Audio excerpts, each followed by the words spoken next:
how do you see the trajectory of humanity going from a mental health perspective, and where are we now and where could we go? What isn't talked about enough in terms of mental health is our whole society and how it's set up, and capitalism specifically is set up in a way you couldn't really make a worse system to keep people in a good like mental health space, and it completely disregards also our need for community, our need for connection, our ability to empathize, our ability to help each other, for altruism, for all these things.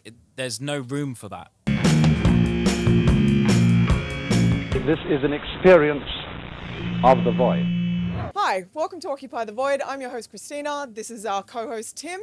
We are here today with a very special guest, Rou Reynolds of Shikari. Welcome. Howdy. So one of the big emphases of this podcast is talking about things that aren't talked about enough, and we want to kind of destigmatize and bring out to the light. And I think, you know, you had a big moment like 8 years ago where you were quite open about having a mental health moment. Obviously, you've been open in your lyrics for a long time, but what was it been like to talk about it really openly in the world? Well, yeah, I remember at the time, so this was like 2015, Yeah. the sense of not just relief, you know, in terms of just getting something out publicly, but also like the sense of connection I got from the amount of people that go like, oh, I've experienced something similar to that, and then you start talking about, you know, what your experience was like, what you can do to help. And I felt stupid that I was scared to talk about these things like very publicly, because it was just such a great experience. So now it's just, you know, second nature. It was literally, I mean, I was just like on Twitter back when Twitter wasn't as much of a cesspit as it is now. And just like being very, just, you know, I didn't like hide anything. I talked about panic attacks, like anxiety, insomnia, and all the stuff I was going through. I think what held me back before that was like the kind of woe is me, like, and I sort of thought people would think that you have everything, you're in a band, you get to tour the world. And I was like, yeah, I don't want to make people feel like I'm ungrateful. But I think regardless what you do, you know, your experience is valid, and there can be a lot of difficult stuff to deal with. So yeah, like after that point, it just became very easy. Yeah, it's built confidence. And that sentence you just said there, whatever you do, your experience is valid. I just think that's such a beautiful thing to share, because that's something I think that a lot of people struggle with, just that validation of whatever their experience is. I feel like that this is a moment where we're all kind of going, actually, it's okay to talk about this. Now, you wrote a book about the plight of humanity, your lyrical companion book, The Treatise on Possibility. How do you see the trajectory of humanity going from a mental health perspective, and where are we now and where could we go? Well, Christ, where do I start really, on that one? It's a real quick question. It's a small one. I think what isn't talked about enough in terms of mental health is our whole society and how it's set up, and capitalism specifically is set up in a way you couldn't really make a worse system to keep people in a good like mental health space. You know, first of all, like speaking to mental health professionals, psychiatrists, psychologists, that should be like, we should do that as often as going to the dentist, going to the gym. Really, you know, the brain is still as important, you know, as any other sort of muscle or organ in your body. So it should be treated thusly. And you know, we our system's set up, and what I talk about a lot in the book is it's set up in a way that takes one main aspect of humanity, which is our ability for like self-interest, for competition, our thirst for more of whatever it may be that you want more of, and it completely disregards also our need for community, our need for connection, our ability to empathize, our ability to help each other, for altruism, for all these things. There's no room for that within our current economic system. And that creates the kind of the trajectory that we're on, which is just more and more people are struggling with their mental People are health. sad. We're here at Good Yeah. Things Festival in Sydney, and you just got off stage just really minutes ago. And during the show, you introduced one song, talked about demanding for climate change action for many years, and then the very next song, you talked about the anxiety of being in love, but the anxiety of not being able to show it for the LGBTI community. You obviously have this sense of your position, having a platform to be able to speak for your, not just your experience, but other experiences that you kind of relate to or kind of see there as important. Is that something that you consciously think about in regards to the way that you are as an artist up on stage and how you talk to the audience? Yeah, I think, you go back through the centuries. We first had the written word, we had literature, and that was a way to get out of your mind and into someone else's. So it was really the sort of birth of broad scale empathy, being able to understand someone else's experience. And now we have music, which is an even more kind of direct and immediate and emotive way of like describing your experience. Yeah.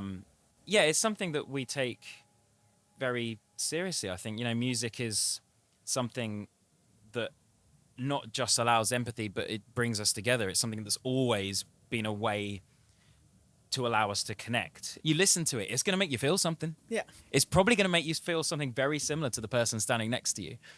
And that reminds us that we have this shared vulnerability. Therefore, we are a species. We are a family. Yeah. We're on one planet. We have all these problems we need to fix.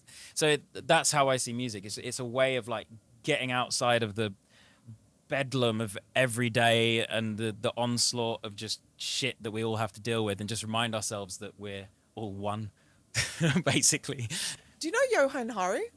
Sorry? Do you know Johann Hari? He's like a writer. Yes. Yeah. Do you know the book he wrote about the 7 real causes of depression?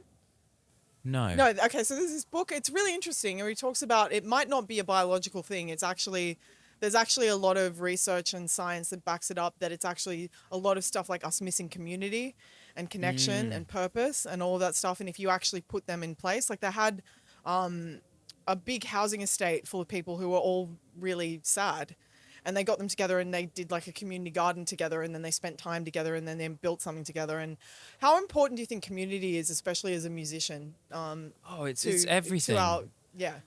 It's how we grew as a species. You go back to our hunter-gatherer days, and we traveled in small groups, or we were stationary in a small group, and we made our own food, we helped each other out. It's kind of what our brains are evolved for. And so you take us out of that situation, out of a situation of community and togetherness, and kind of the things I was talking about before, like empathy and like helping each other. And you put us into modern day. Whatever this is. Yeah. Isolation? Yes. Yeah. It's we're so isolated now. And we think that the world's come closer together because we've had the internet and all sorts of, we can travel like I have just done to be here. In a way, it's so focused on self-interest, this system.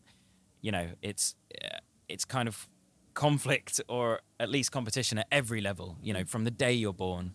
And our brains are not wired for that level and that insistence. This system doesn't just like rely on competition. It insists on it. If we want to survive, we have to think about ourselves and only ourselves. So yeah, our brains are not wired for this, and that's definitely one of the reasons why most of us are depressed. It's true. It's just, this isn't, it's funny, like capitalism seems to just exist because we can't come up with a better solution that we can easily implement without absolutely crumbling some pretty savage systems. Like, yeah, that the world is weird. We wrote a What do song. you think, Tim? Yeah. Yeah, look, No. I mean, my dad was a politician growing up, and so that was something that, had that, it was like the opposite of that public societal thing of like, you don't talk about religion and politics and whatever. And that was kind of what we debated, every weekend or every evening. And I just think that having a societal structure that is compassionate towards everyone's experience being important and valid is kind of important. Well, how about we start with having a good discussion? Should we solve the post-capitalism right now? Let's solve post-capitalism. Let's work it out. What does it look like? What's your vision for the future? What do we do? Keep it small talk. Well, I mean, the first thing to do is have those conversations like we're doing right now. Yeah, as big and imposing as that question is, it needs to be like the main thing we talk about, really, because like every, no matter how you measure our success as a species at the moment, every trajectory is pretty downward, pretty steep. And so, those conversations, like the thing that angers me is when like people do the whole, like we have a song, Tina, There Is No Alternative. And there's this very hard line and like, oh, what are you, a communist then? What do you suggest? And it's just like, oh my God, you're still living in the 19th century. There are lots of ideas out there. There are lots of things we could try, we could discuss, we could implement. And so, I think it's just having the conversations and insisting, grabbing these people's faces and shoving them in the dirt of like what this system has created and like letting them see, bring them down from their ivory tower, those people in power who are so the guardians of the status quo. What is your personal definition of mental health? What does that mean? I don't even think it should be separated. Like the mind-body separation that we've had as our sort of main